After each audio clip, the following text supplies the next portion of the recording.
Hello and welcome, everyone. Happy Thursday. Good morning, good afternoon, or good evening, depending on where you are living in the world or if you're watching currently. I hope that everyone has had an incredible last couple of days, starting off the week strong. Looking forward to be able to provide some value for everyone here today. If you do not know me, just to introduce myself, my name is Will Zapata. I've had the pleasure for close to a decade help families free themselves from the utility company, and now I'm looking to be able to share my experiences when it comes to fatherhood, freedom, finances, fitness, and just overall spiritual, emotional, and mental health. This is part of our Beyond the Solar series where we want to not just look at how solar can impact us and get us closer to freedom, but what other aspects of our lives we can also utilize to free ourselves as well. For today, it is going to be 100% solar related. It has been a while since I've had the opportunity to speak to y'all about the kind of benefits, what's going on in the solar industry, especially after some of the changes that were made at Congress. We want to see as to how that could affect you as well and take a look at what options you have available to you that can help you when it comes to making sure that you're setting up your family for success, when it comes that you're putting yourself in the right position to succeed, and how to give yourself and your family the best advantage to take advantage of the best opportunity when it comes to renewable energy, especially in 2025. So, with that being said, going into the topic that we're going to talk to today, it is going to be about the solar slowdown, why 2025 is still the best year to go solar, right? So, I'm going to be able to be much more factual when it comes to what we're going to talk about today, and I'm looking forward to being able to provide much more value when it comes to solar for your home, how to prepare, how to take advantage of 2025, and then obviously how to adjust for the future, especially with the changes that has happened now. When it came to the topic of the stream, I called this the solar slowdown, right? Does that mean that solar is going away? Does it mean that solar is or 2025 is not the best year to go solar? Absolutely not. Solar overall as an industry within the United States has seen an incredible growth. Literally over the last 5 to 10 years, solar has grown at about 181%, which is absolutely incredible. Now, because of some changes that are happening, because of some things that were passed for 2025, we're seeing just a modest change in solar. It grew about 10% as to compared to the last previous years when it comes to the kind of installation that we're seeing in the United States. But it doesn't mean that less families are going solar. It just means that the tide is shifting and people are taking a second look when it comes to renewable energy. Basically, right, solar has been on an uptick, right, since the last 5 years. Basically, it's grown about 27% specifically. This year was a modest 10% growth. However, that is not a full picture of solar across the entire nation. Depending on where you live, depending on where you're from, you've probably experienced solar growth differently.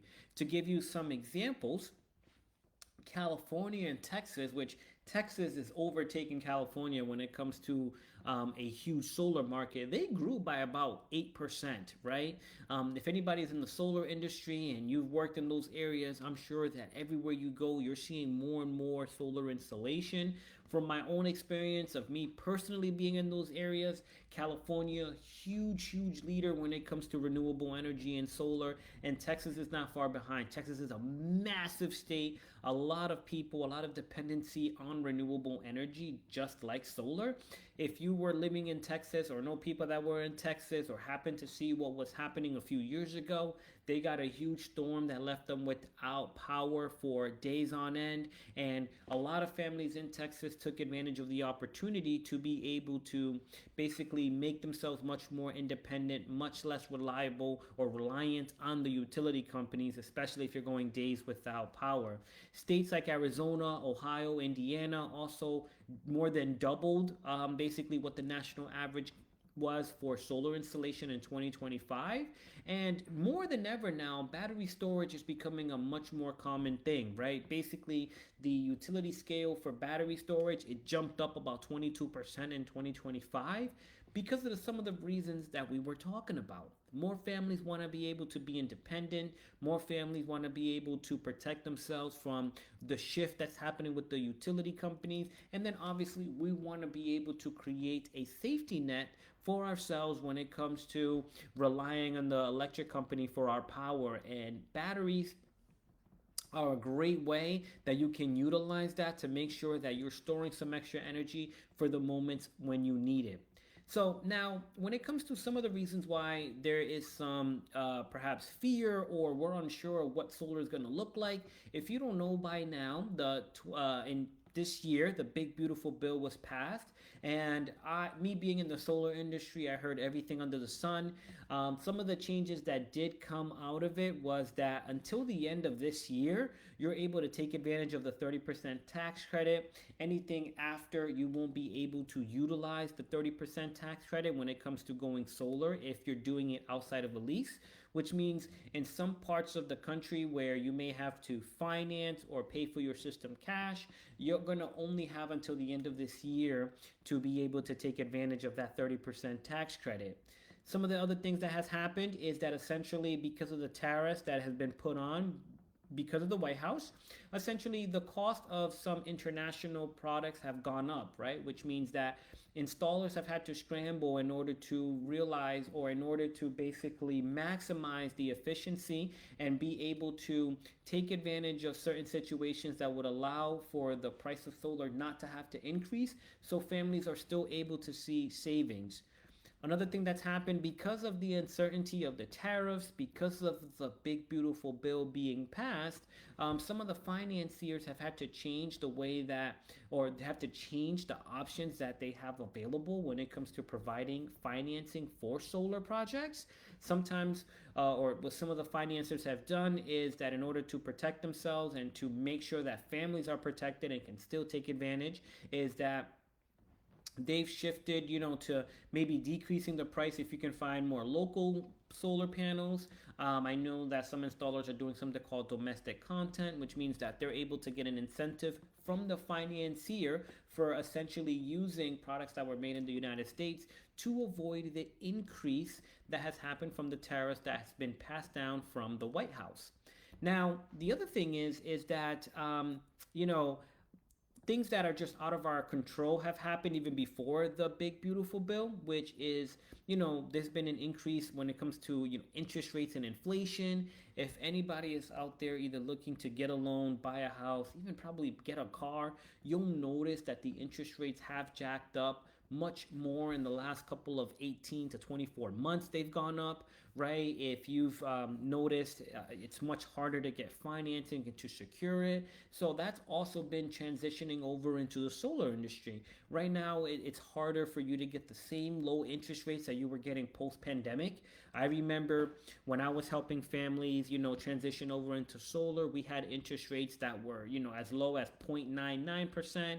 Now, the lowest interest rate that you can get is 4%, with some of it going as high as almost 13%. So that's something that's obviously been affecting what options families have.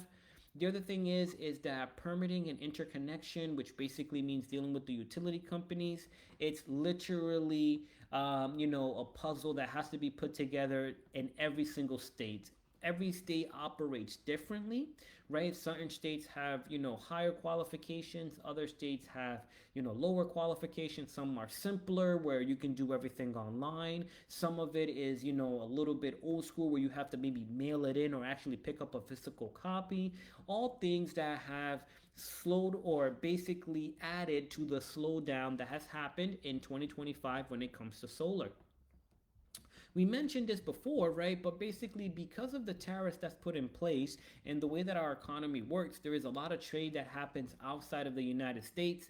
those things have made supply chains much more scarce, right? I know even for myself experiencing it a couple of weeks ago, we were advised that a certain kind of panels might not be available simply because they got held up, when it came to coming over the border. Maybe some manufacturers are having to increase their prices to account for the tariffs. Sometimes, installers are having to look at other options, right? And it just gone ahead and slowed down the amount of available equipment that's needed in order to make sure that your solar installation can be done at a good time.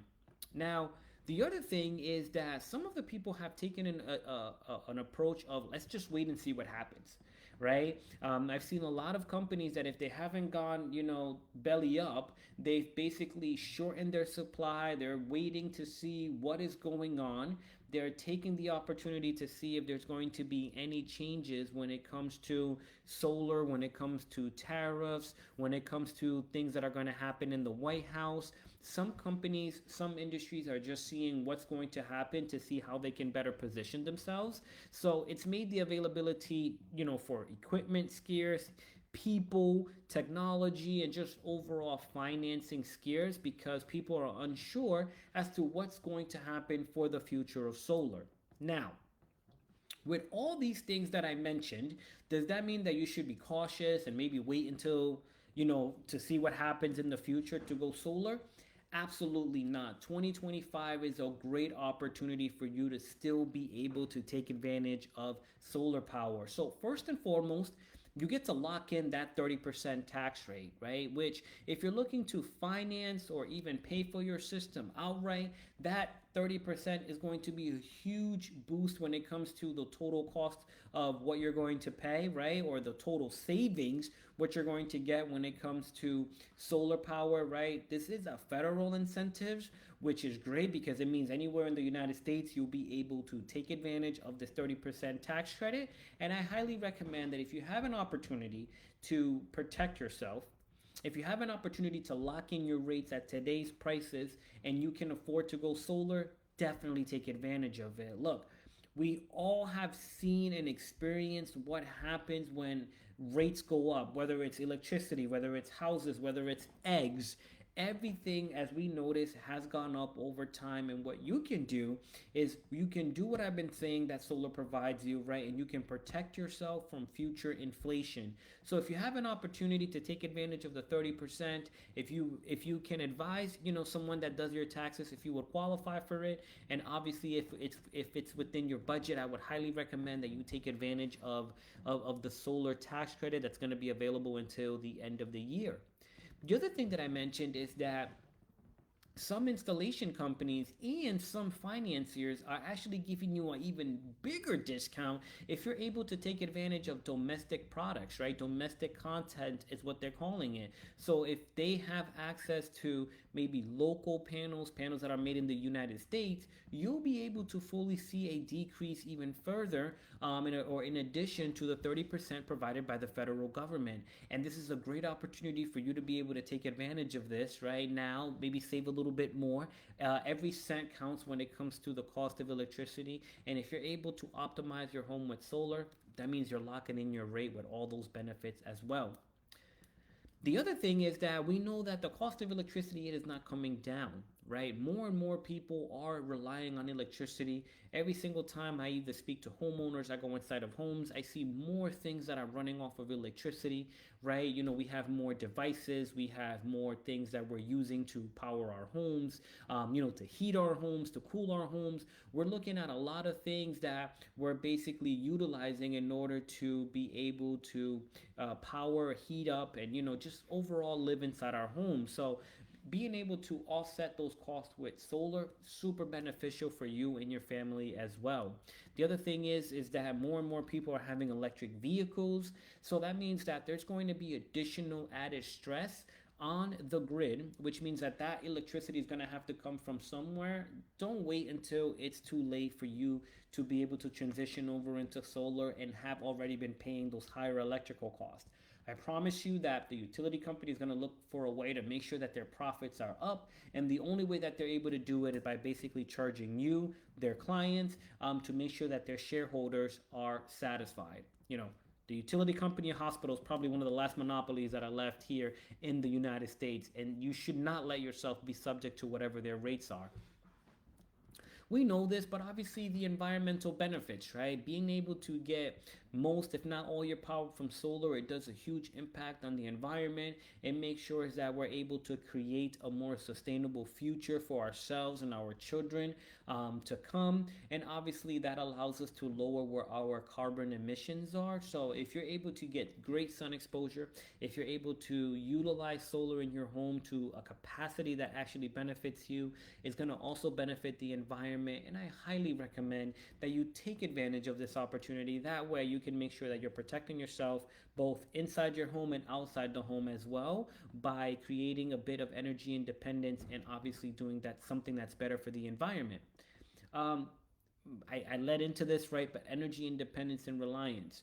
Imagine how much better you will feel if you're able to utilize solar to power your home, if you're able to utilize a backup battery protecting you from storms that we know are going to happen, right? We know that we're going to experience blackouts. We know that we're going to have those moments where, the utility is going to fail us. It's an archaic way of us powering our homes. And what you want to do is you just want to be able to create a safety net by being able to, one, lock in your rates, right? Imagine you being able to, let's say, pay for what was really cheap back then. I remember when I was, even before I could drive, when I was in middle school, the price of gas was extremely inexpensive, right? Imagine being able to lock in your rates at that price and know that it's going to stay that way for the future, right? And we know that the things are the cheapest that they're ever going to be today, because tomorrow they're going to be much more expensive, and that just across the board, right? Everything continues to rise and go up, but with solar power you have an opportunity to hedge against that, and you have an opportunity to protect your family. Now panels are super efficient. I know that when I started in solar almost 10 years ago, the kind of panels that we were using are nowhere near as efficient as the kind of panels that you're using now, which means that the more efficient that panels get, the less panels that you need in order to basically power your home, which is great, right? A lot of people love to have a beautiful home. Our home is our greatest investment, and being able to have something that is more aesthetic, more to your pleasing, and obviously that has longer life is going to be so much more beneficial for you in your home. I know when I first started in solar, one of the biggest concerns that everybody told me is like, I don't like the way they look. I don't want all those panels up there, right? Now you need less and less panels in order to get the kind of power that you need for your home, right? And with improved technology, you'll be able to take advantage of that you and your family can benefit as well. The other thing is to keep in mind is that look for some local incentives. Believe it or not, not every state is created equal when it comes to renewable energy. I would definitely take advantage and see if you have any local incentives. I know, literally the three states that I cover the most, they each have different local incentives for their area that makes solar super beneficial. So even if, let's say, hey, the 30%, it may not be enough, right? Or maybe you're looking for more opportunity or more incentives, take a look at the local incentives that are in your area. I know in my backyard of Massachusetts, we have something called municipalities that sometimes they have an additional incentive, not just a federal incentive, not just a state incentive, but even a local utility incentive as well. And then finally, right, solar is said to be able to increase the value of your home anywhere between 4 to 10%. So if you're looking to either sell your home in the future or be able to make your home more appealing, nothing is going to be more appealing than being able to have locked in rates at today's cost, right? I always tell families, like, listen, even if you do decide to sell your home in the future, if you can lock in your rate for today, whoever buys your house, they're going to be paying for electricity at the cost of today. So that's 5 years, 10 years, 15 years, whatever the case might be. You're going to be saving that next homeowner a huge amount of money while being able to maximize the value of your home so you can benefit as well, right? When you go ahead and you look at all these things that we went over, 2025, it is a remarkable year for you to be able to look into solar, take advantage of any local and state incentives that are available for you today, right? Don't let time pass, because we all know that, time just everything goes up with time, right? Remember, solar doesn't just work in sunny states. We get the sun everywhere. Maybe you need a few more extra panels depending on where you're located. But if you are in a sunny area, definitely take advantage of the amount of power that you can produce, right? Solar is not going anywhere. Just like any industry, it always goes through its changes. I encourage you guys to explore your local incentives, right? Get quotes from a reputable installer. Consult your tax professional to see if you even qualify for the 30% tax credit. Really ask a lot of questions. The year is not over for you to be able to take advantage. If you look into it now, if you start the process now, you can definitely take advantage and transition over into solar power while maximizing the most amount of benefits, right? So I hope that you were all able to find value in everything that we went over. I definitely encourage you, if you're local here in the United States or anywhere in the world and you have any questions about solar, please feel free to go ahead and leave a comment. Go ahead and reach out to us and see if we can answer any of your questions. I do hope that I was able to provide, a good or different insight when it comes to renewable energy, specifically here in the United States. And I thank everybody for tuning in, and I hope that you all have a great rest of your day. Take care.